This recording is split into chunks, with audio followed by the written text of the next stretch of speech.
Za chwilę wysłuchasz wersję audio najnowszego tekstu z naszego portalu. Wszystkie artykuły przeczytasz na nlat.pl. Czy to już amerykańskie lata ołowiu? Tekst Seweryna Góreckiego. Podczas gdy Europa wciąż szuka sposobów na poradzenie sobie z zagrożeniami płynącymi ze wschodu, atmosfera polityczna w Stanach Zjednoczonych podgrzewana jest kolejnymi szokującymi zabójstwami, z których każde kolejne ma coraz bardziej doniosłe skutki polityczne.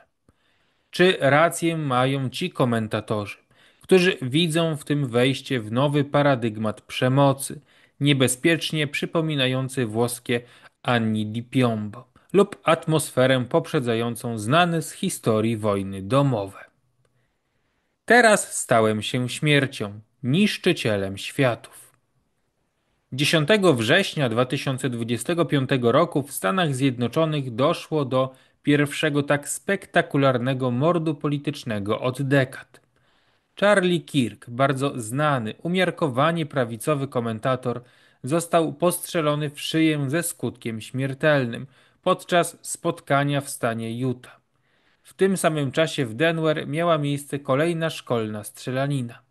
Ostatnim tematem, który Kirk zdążył nagłośnić w swoich mediach społecznościowych przed śmiercią, było brutalne morderstwo ukraińskiej uchodźczyni Iryny Zarudzkiej, do którego doszło w Stanach Zjednoczonych 22 sierpnia 2025 roku, ale którego nagranie wypłynęło w dniach poprzedzających śmierć Kirka, wzbudzając wśród społeczeństwa amerykańskiego, włącznie z prezydentem Trumpem, niespotykany wcześniej szok swoją brutalnością, znieczulicą społeczną, a także, czego nie warto ukrywać, podłożem rasowym.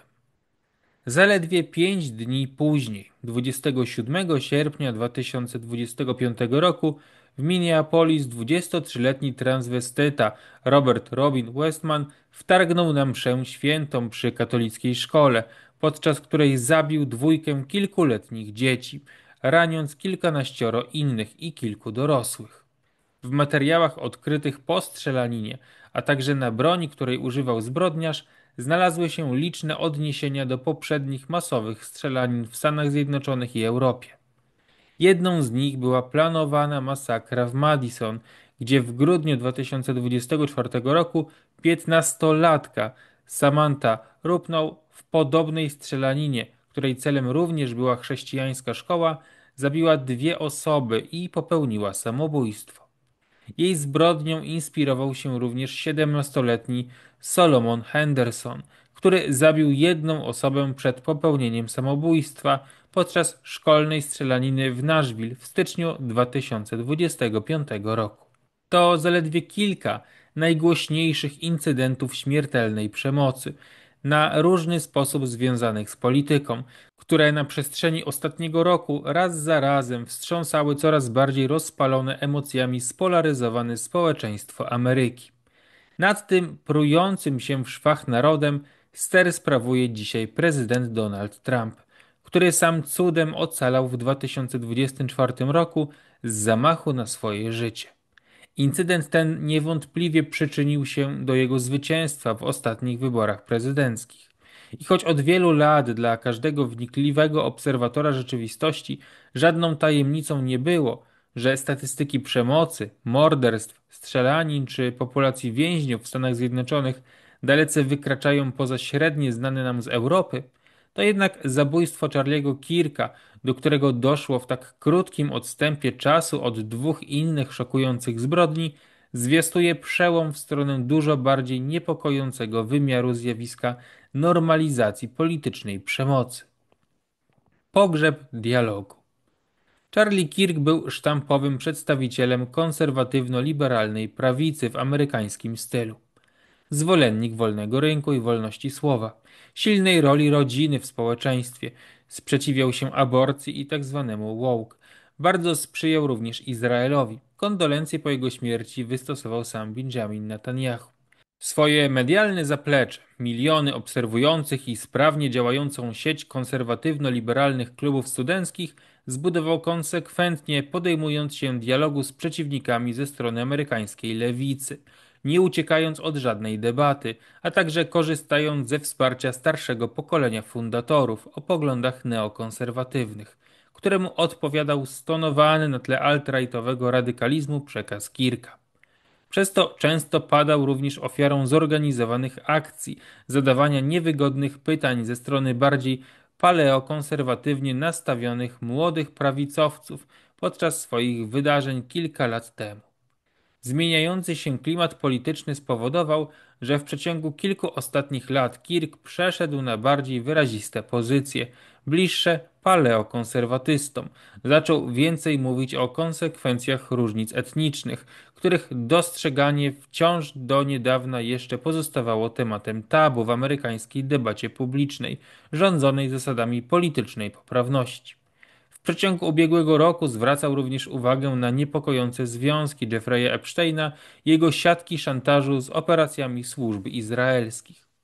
Należy jednak podkreślić, że na tle nawet niektórych obecnych republikanów, nie mówiąc już o całej alternatywnej prawicowej mediasferze, Kirk był postacią wyjątkowo umiarkowaną. Jego śmierć w wieku 31 lat pozostawiła opłakującą go wdowę z dwójką sierot. Pogrzebała także wraz z nim jego czołową ideę, jakoby cywilizowaną debatą można było rozwiązać problemy, jakie dla społeczeństwa stwarza polaryzacja i radykalizująca się lewica. Jeśli bowiem w oczach lewicowego ekstremizmu nawet człowiek tak umiarkowany jak Kirk zasługuje na śmierć za samo wygłaszanie swojej opinii, to co może czekać każdego o bardziej zdecydowanych poglądach na negatywne skutki multikulturalizmu czy powstrzymywania ideologicznych zakusów ruchów LGBT?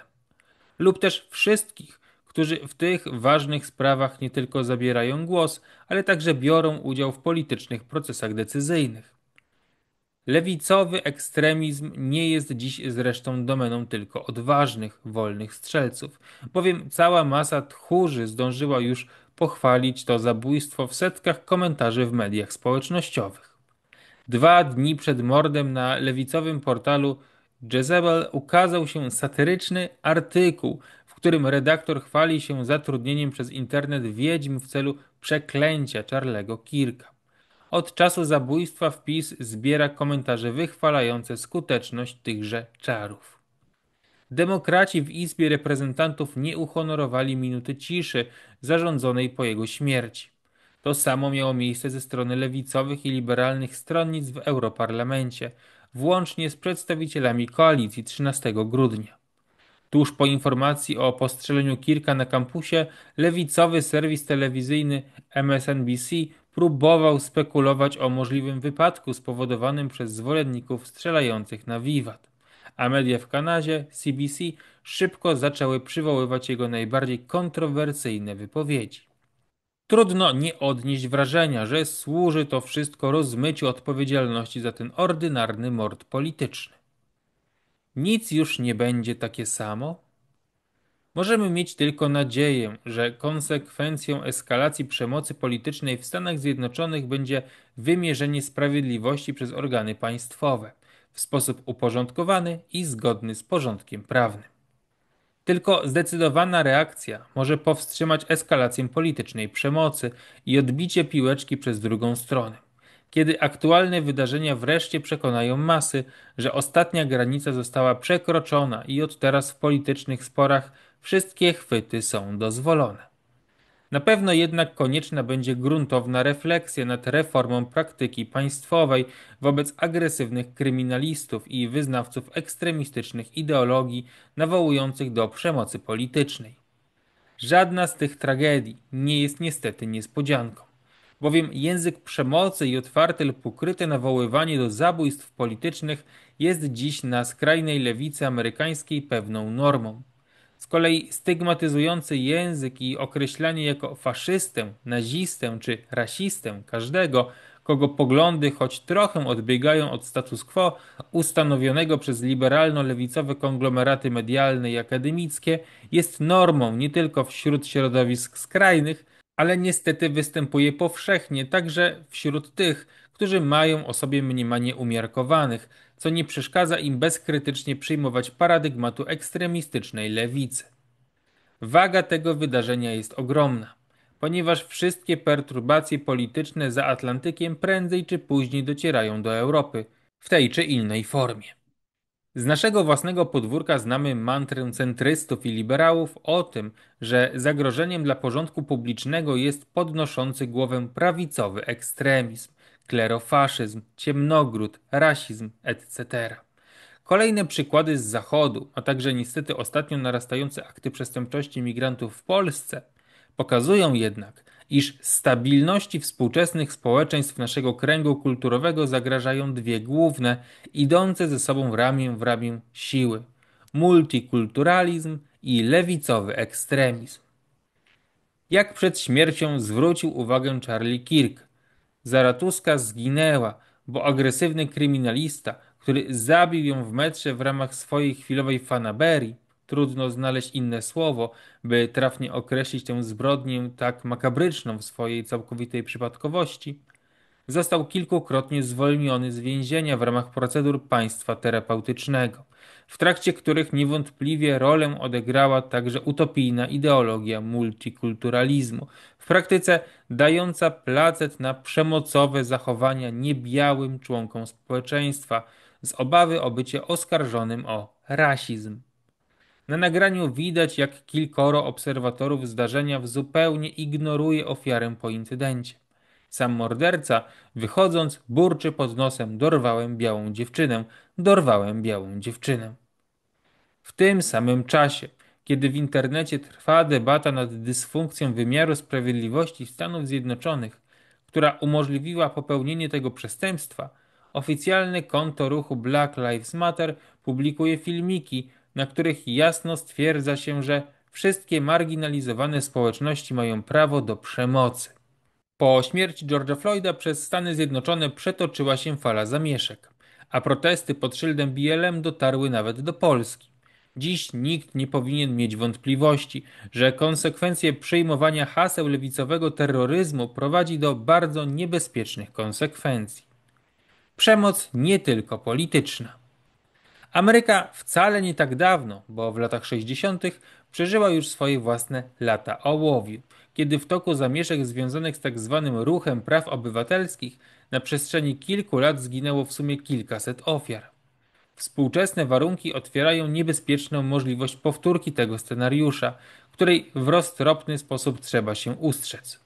Sytuacja jest o tyle bardziej przygnębiająca, że obok napięć na tle rasowym i politycznym doszło do pogrążenia się kultury w coraz dalej idącym nihilizmie, którego wyrazem jest sadystyczna subkultura masowych strzelanin. W jej ramach wyobcowana z rówieśniczych społeczności młodzież odnajduje swoją tożsamość w odwołaniu się do poprzednich zbrodni, których wzorem Sèvres jest masakra w Columbine, a pod płaszczykiem pseudopolitycznego ekstremizmu realizuje swoje własne egoistyczne pragnienie poszerzonego samobójstwa. Z jednej strony należy wyraźnie odróżnić tę symulakrę od prawdziwego politycznego terroryzmu, ponieważ brakuje w tych incydentach jakiegokolwiek nadrzędnego celu czy sensu. Mimo że wspomniani na początku młodociani strzelcy odwoływali się do różnych idei: satanizm, niczeanizm, neonazizm, antysemityzm, ideologię LGBT, robili to w sposób niekonsekwentny i niezwiązany ściśle ze swoimi faktycznymi poczynaniami, co każe raczej traktować te fenomeny w kategoriach zdecydowanie psychologicznych aniżeli politycznych. Z drugiej strony, jeżeli nie jest przypadkiem, że do intensyfikacji zjawiska poszukiwania tożsamości przez młodych ludzi w skrajnie destrukcyjnych subkulturach dochodzi właśnie w społeczeństwie rozdartym przez coraz głębsze podziały polityczne i etniczne, gdzie dyskurs polityczny oraz ideologiczny zastępuje organiczną kulturę narodową, a rodzina, szkoła czy lokalne środowisko coraz częściej kojarzą się z konfliktami i upadkiem społecznego zaufania niż z podstawą kształtowania tożsamości. Prawdziwym niebezpieczeństwem jest więc wykorzenienie jednostek promowane przez konsumpcyjną kulturę i wszechobecny w popularnej kulturze sadyzm, który skrajnie wykolejone jednostki doprowadzają do logicznej konsekwencji. Mieliśmy już nieszczęście być świadkami podobnego zdarzenia: okrutnego morderstwa na kampusie Uniwersytetu Warszawskiego w maju 2025 roku. którego sprawca według dostępnych relacji zdradzał wiele analogii do wspomnianych tu sytuacji. Zupełnie niespójny ekstremizm polityczny, przekonanie o uzyskaniu wyższości nad resztą społeczeństwa poprzez transgresję w postaci zabicia innego człowieka. Incydent ten został jednak szybko zapomniany, pogrzebany w toku zmieniających się co kilka dni cykli medialnych newsów. Rewolucja czy powolne gnicie? Przytoczone tu zdarzenia powinny stanowić dla nas ważną lekcję. Po pierwsze, państwo funkcjonujące według zasad liberalizmu i multikulturalizmu jest niezdolne do zapewnienia elementarnego bezpieczeństwa swoim obywatelom. Po drugie, w każdym podziale politycznym istnieje spory segment ludzi, wobec których dialog jest jałowy, a według których wszyscy przedstawiciele przeciwnych poglądów zasługują na fizyczną eliminację, jeśli nie przestaną korzystać z prawa do ich głoszenia. Po trzecie, przemoc nie musi mieć wymiaru politycznego, ale zadaniem politycznym jest powstrzymanie dekompozycji społeczeństwa i tożsamości, która prowadzi do jej eskalacji. Należy mieć nadzieję, że Polska stanie na wysokości tego zadania. Stany Zjednoczone tymczasem staczają się coraz bardziej w swoją epokę kulturowego rozpadu. Osobiście uważam, że choć efektowne, to porównania do włoskich lat ołowiu, notorycznie pojawiające się w mediach społecznościowych w reakcji na opisane tu zdarzenia, nie jest ściśle adekwatne. Włochy w czasie zimnej wojny terroryzowane były przez dobrze zorganizowane grupy ekstremistów, które w ten sposób realizowały jasno określone cele, mające swoje odbicie w polityce parlamentarnej, często współgrające z interesami zaangażowanych służb włoskich czy zewnętrznych mocarstw. Wyraźnym podobieństwem, które łączy przemoc ekstremistów politycznych i wyobcowanych nihilistów, jest jej anarchiczny charakter. W obu przypadkach mamy do czynienia z ukształtowanymi przez dysfunkcyjną kulturę wolnymi strzelcami. Choć na razie szczegóły morderstwa Charlie'ego Kirka nie są znane i nie można wykluczyć również zaangażowania jakichś organizacji czy służb, wszystko wskazuje na to, że eskalacja przemocy w Stanach Zjednoczonych będzie odbywała się w stylu chaotycznym i nieprzewidywalnym. Skoro ofiarą może stać się nie tylko polityk, ale każda bardziej znana osoba publiczna czy komentator, tym trudniejsza będzie prewencja. To z kolei może rodzić obawy o wzrost państwowej inwigilacji obywateli, analogiczny do tego po zamachach z 11 września 2001 roku. Zachęcamy Państwa serdecznie do polubienia i skomentowania tego nagrania, czym pomogą nam Państwo w docieraniu do nowych odbiorców. Prosimy również o zasubskrybowanie naszego kanału, aby nie przegapić kolejnych interesujących nagrań. Prosimy również o rozważenie wsparcia finansowego dla naszej działalności. To dzięki Państwa zaangażowaniu, w tym przede wszystkim cyklicznemu wsparciu finansowemu, możemy kontynuować naszą działalność i stale się rozwijać. Wspierać nas Państwo mogą za pośrednictwem serwisu Patronite pod adresem patronite.pl/Nowy Lat, a wszelkie szczegóły odnośnie tej, a także innych możliwych form wsparcia znajdą Państwo w opisie tego nagrania.